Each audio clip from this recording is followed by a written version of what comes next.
Assalamualaikum warahmatullahi wabarakatuh. Apa kabarnya nih semua? Kembali lagi ke podcast Sehati. Kami ada untuk Indonesia Hebat. Sampurasun wargi Jabar. Kali ini kita kedatangan tamu yang spesial. Kenapa spesial? Karena beliau ini adalah Kepala Bagian Tata Usaha Kantor Wilayah Kementerian Agama Provinsi Jawa Barat. Assalamualaikum Bapak. Waalaikumsalam warahmatullahi wabarakatuh. Ya, Bapak dengan Bapak Dr. Andes Haji Muhammad Ali Abdul Latif Ya, MAG ya Pak ya. Saya panggilnya Pak Kabag aja ya Pak ya.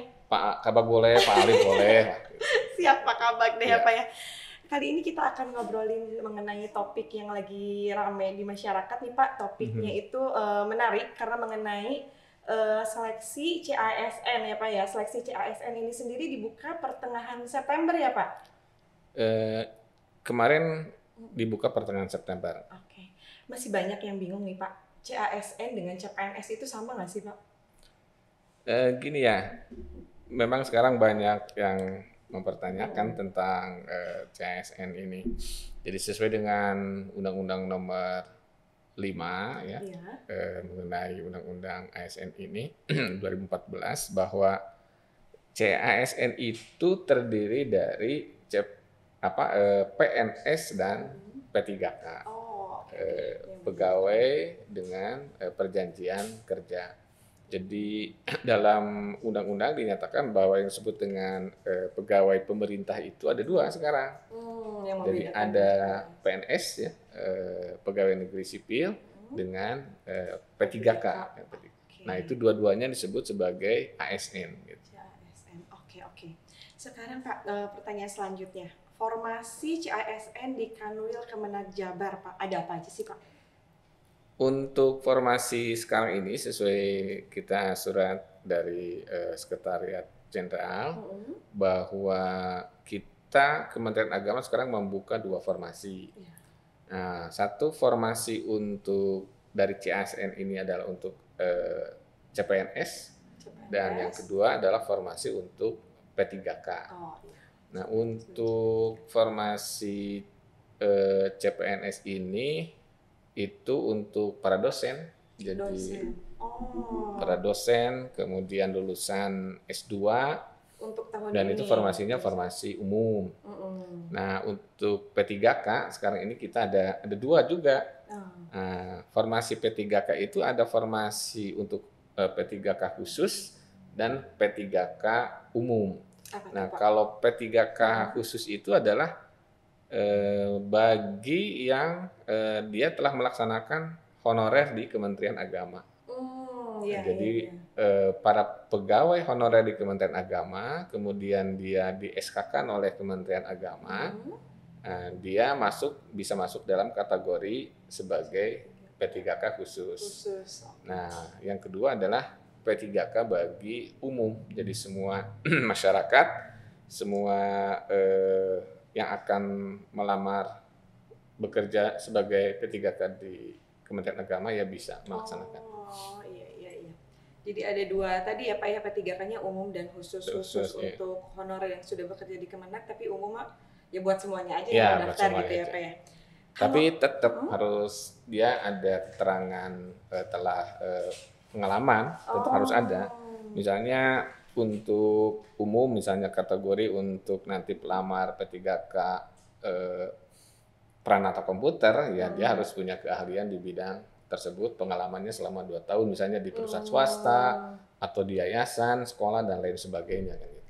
Berpengalaman. Oke, Pak, kalau untuk kuota di Kanwil Kemenag Jabar itu sendiri, kuotanya ada berapa tuh Pak untuk pelaksanaan Kita CASN kemarin? untuk tahun ini ada kuota sekitar 401 Oh, banyak ya Pak. pegawai.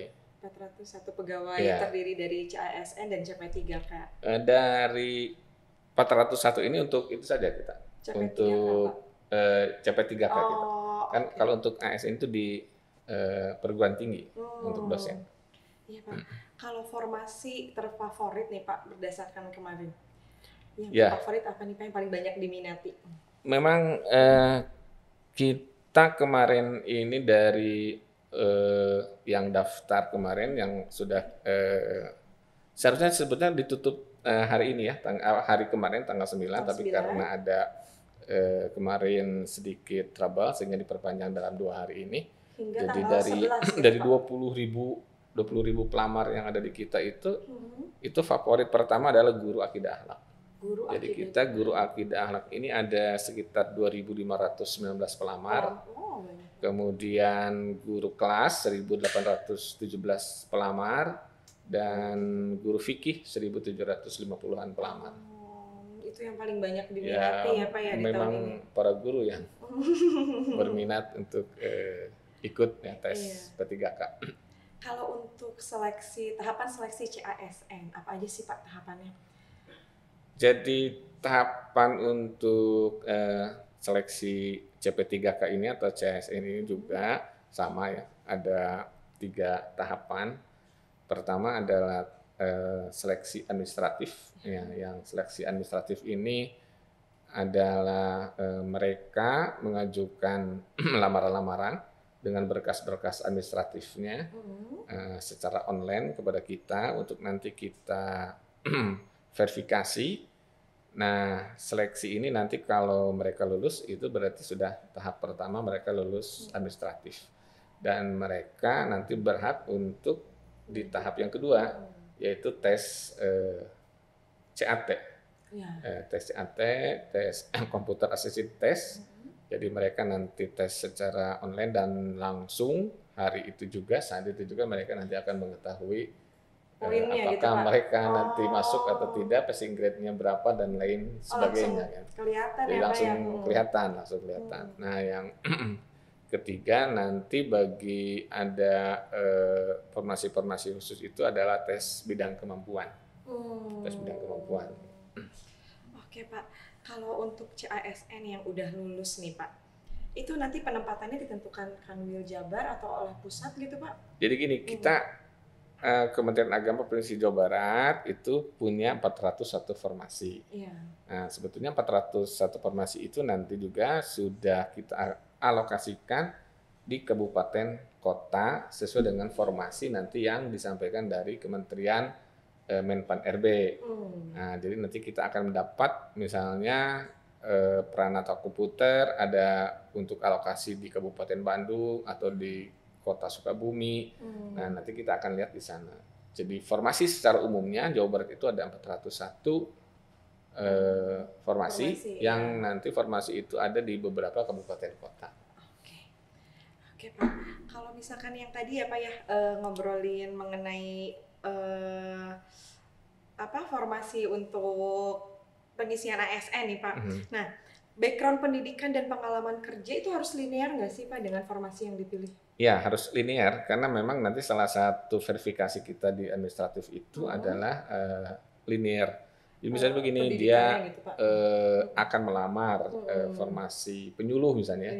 Nah, formasi penyuluh itu kan sudah di dalam di dalam Juklakna dan Juknisnya itu ada misalnya untuk lulusan muamalah, khususnya misalnya, kemudian komunikasi Islam misalnya dan lain sebagainya. Sehingga kalau misalnya dia itu mohon maaf lulusannya misalnya dari bidan tiba-tiba jadi penyuluh kan nggak mungkin gitu ya Pak ya. Nggak mungkin. Nah, itu pasti kita coret atau ya justru sebaliknya misalnya kalau dia lulusannya misalnya dari fakultas dakwah tapi dia masuk ke perencana misalnya atau ke keuangan, dia pasti juga kita match gitu ya Pak ya. Jadi harus dan makanya memang harus hati-hati itu pelamar itu ya. Kami sudah tekankan baca, teliti ya sebelum mensubmit itu, jangan sampai ketika sudah mensubmit nanti ada yang lupa atau ada yang tertinggal. Karena itu akan berpengaruh pada hasil seleksi administratif tadi ya Pak ya. Karena kalau sudah disubmit dia nggak bisa lagi menarik lagi, nggak gitu bisa. Ya? Jadi ya, sebelum di submit itu harus coba di cross check ulang gitu ya Pak, pastikan. Cross check, dilihat terutama juga kadang-kadang materai. Sekarang kan pakainya e-materai ya. E-materai. Ada berapa yang harus pakai e-materai, kemudian bagaimana cara menguploadnya dan lain sebagainya. Ini ya banyak juga yang dari seleksi administratif itu justru mereka belum apa-apa sudah tidak lolos verifikasi. Karena sayang kan gitu ya. Gitu. Oke Pak, kalau misalkan setelah lulus nih ya Pak ya, kalau misalkan ada formasi yang tidak terisi itu bagaimana Pak? Ya kalau Tidak ada yang terisi, tentu kita akan sampaikan, kita laporkan ke pusat. Nanti menjadi kebijakan pusat itu kita nggak. Nanti kita apa-apanya ya tentu dari pusat nanti tidak lanjut. Oke Pak, persiapan apa aja sih Pak yang harus disiapin sama pelamar nih? Tips and triknya selain tadi harus teliti gitu ya Pak ya? Satu memang tadi ya persiapan dulu untuk administratif ya pelamar itu dia lihat baik-baik formasi yang akan dia lamar, kemudian juga backgroundnya dia, kemudian pengalaman bekerjanya dia, baru nanti dia memasukkan dalam administratif. Jadi harus hati-hati, kemudian juga lihat peluang, kemudian juga lihat formasi dan lain sebagainya, itu dari sisi administrasi. Kelengkapannya baru setelah itu silakan untuk nanti melaksanakan pendaftaran administratif. Yang kedua tentu mudah-mudahan lulus di administrasi misalnya. Ya berarti ke tahapan kedua nanti akan ada CAT. Ya monggo lah dari sekarang persiapkan diri, baca-baca pengetahuan, peraturan, perundangan, kemudian juga mungkin soal-soal yang berkaitan dengan bidangnya masing-masing. Kemudian juga karena kita Kementerian Agama ada tes moderasi beragama juga. Ya dari sekarang dipersiapkan dengan sebaik-baiknya sehingga pada saat nanti dia itu ikut tes ya mudah-mudahan sudah siap. Dan pada akhirnya tentu ya menjadi salah satu bagian dari Kementerian Agama gitu ya Pak. Pada akhirnya ya kita akan kembalikan kepada Allah Subhanahu wa taala. Ikhtiar sudah, kasab sudah, ya tinggal berdoa mudah-mudahan ya sudah ada takdir. Karena sebetulnya yang 401 itu sudah ada di lauh mahfuznya. Si A, si B, si C kan gitu. Tinggal siapa yang akan menjemput takdir Allah ya tentu itu yang terbaik nanti yang ada di formasi kan gitu. Oke Bapak, terima kasih banyak nih Pak. Ini sama-sama, tentunya sangat bermanfaat nih buat teman-teman yang udah daftar kemarin gitu, yang udah mempersiapkan diri. Mana katanya ada perpanjangan 2 hari ya Pak ya. Mudah-mudahan masih banyak teman-teman mungkin yang ada yang belum melengkapi administratifnya, nanti dia jadi cek-cek lagi ulang gitu, dan dia juga bisa mempersiapkan untuk tes CAT tadi ya Pak ya.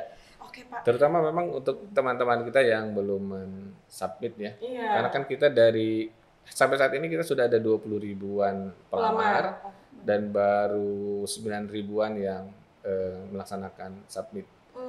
Kita tidak tahu apakah memang karena kemarin kita ada yang 1 hari itu error atau mereka nunggu mungkin informasi mana yang akan diitunya.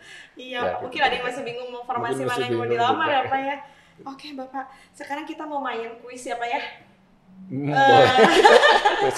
Pak tadi kita udah ngobrol serius, sekarang kita ngobrol santai aja Pak. Kuisnya itu peraturannya jawab dengan singkat ya Pak ya. Pilih salah satu Bapak. Oke Pak. Pertama, lembur di kantor atau lembur di rumah? Kantor. Traveling atau mager-mageran di rumah Pak? Traveling. Sepedahan atau motoran? Sepeda. Kuliner atau jalan ke mall? Kuliner. Piknik bareng keluarga atau piknik sendiri? Keluarga. Suka makanan manis atau gurih, Pak? Dua-duanya. Nggak bisa pilih salah satu, berarti karena dari tadi memang pilihannya kulineran ya Pak, yang senang kulineran. Chatting atau video call, Pak? Tergantung. Kalau sama keluarga asiknya video call ya Pak ya? Casual atau resmi? Casual. Warna favorit? Putih. Cemilan favorit? Banyak, jangan-jangan nih Pak. Snack. Oke Bapak, terima kasih banyak. Sama-sama. Udah meluangin waktunya nih di kala kesibukan Bapak yang padat ya Pak ya. Kita bantu closing, saya bantu closing ya Pak ya? Iya, siap. Terima kasih banyak teman-teman yang udah dengerin Podcast Sehati. Jangan lupa untuk komen, like, dan subscribe Podcast Sehati di YouTube Kanwil Kemenag Jabar. Podcast Sehati, sampai jumpa di video selanjutnya. Boleh Pak kasih tanda sehatinya? Ya, assalamualaikum warahmatullahi wabarakatuh.